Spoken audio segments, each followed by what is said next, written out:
We're kind of in the early stages of an archaeological dig here at the Prairie Chapel. And we're taking the text of the sacred scriptures in order to excavate the spirit of the original Jesus movement. We do so not simply because we want to shed light on our past, but because we want to illumine our future. The tendency of groups of Christians and of individual believers, ourselves and myself included, is to allow the practice of our Christianity to erode into mere institutional religion. And institutional religion is always impotent. Institutional religion is always hypocritical, and institutional religion is always unappealing to the vast majority of people who somehow in their spirit know they need something. And we don't want to become institutional religionists. We want to recapture, rekindle, fully embrace the spirit of the Jesus movement, because Jesus didn't come to start a religion. He came to start a revolution. Jesus did not come to start an institution. He started a movement which to permeate every culture in all time, all throughout history, into every nook and cranny of human existence, bringing life and beauty and joy. And we want to recapture that spirit. Today's find in our excavation task is that the spirit of the original Jesus movement sprung from a cause.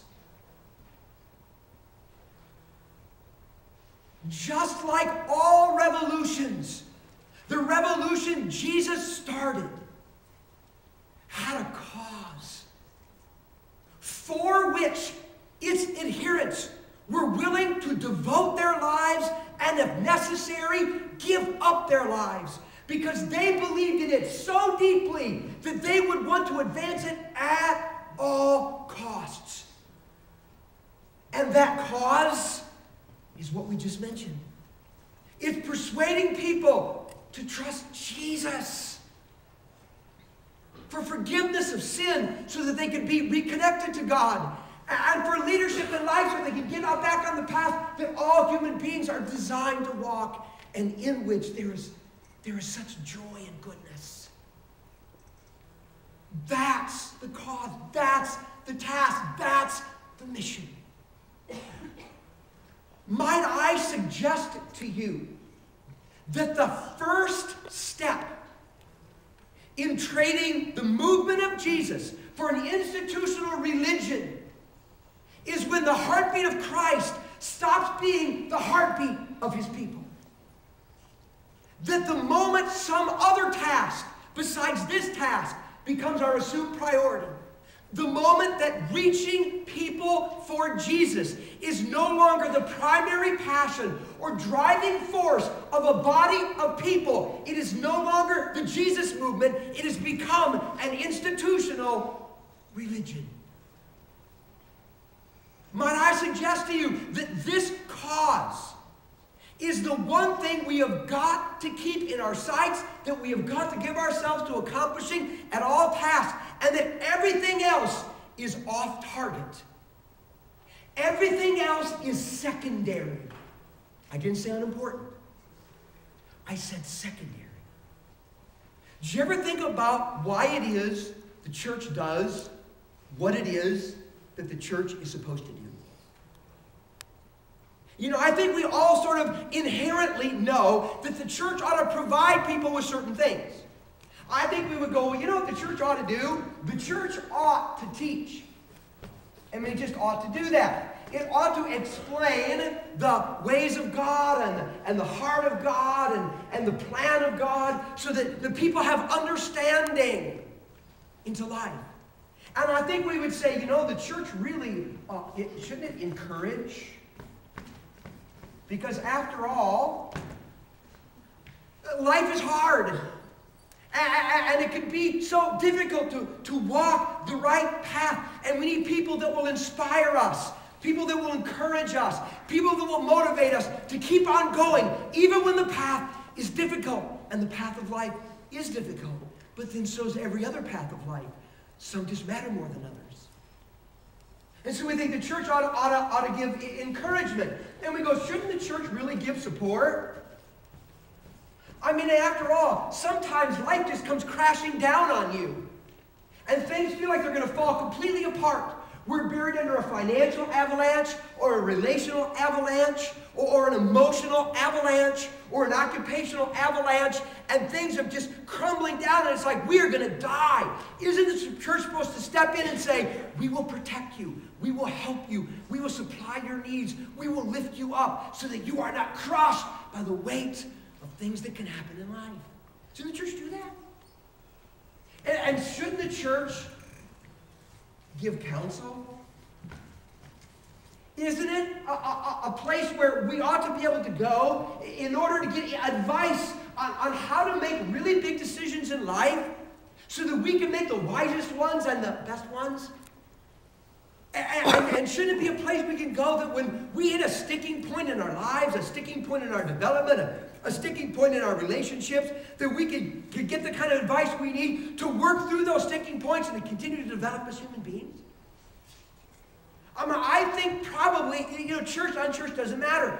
People look at the church, they go, it ought to teach, it ought to encourage, it ought to support, it ought to counsel. My question is, why? What's the whole goal behind doing this stuff that the church is supposed to do? Most people, I believe, have some sort of assumption, even if they've never articulated it in their own mind. Some people might say, well, here's why the church does what it does. It's so we can have a holy life. That's why. So that we can be morally pure. And we can be doctrinally pure. And we can be like really godly. That seems to make sense. And so the goal of all this must be in order to make me holy. And others have a different assumption. They say, well, no, you know what? I think the church does what it does so that we can have a happy life. I mean, really, isn't that the assumption? I mean, I need understanding and encouragement and support and direction and help in the sticking points so I can go out and live the kind of life that makes me happy, because after all, isn't that what it's all about? And these two views are so prominent, so prevalent. They lurk inside the spirit of a vast majority of people who show up to church week in and week out. Why do we do all that we do? To make me holy. To make me happy. How would it sit with you if I was to tell you that neither one are true? As I'm walking out. Neither one are true. The goal of what the church does is not your holiness. The goal of what the church does is not your happiness. Hang on. You see, if the goal is just our holiness, and we think the reason the church does what it does is to make me holy and morally pure and doctrinally pure, then you know what we will inevitably become? Pharisees. Because we will begin to feel good about our moral superiority.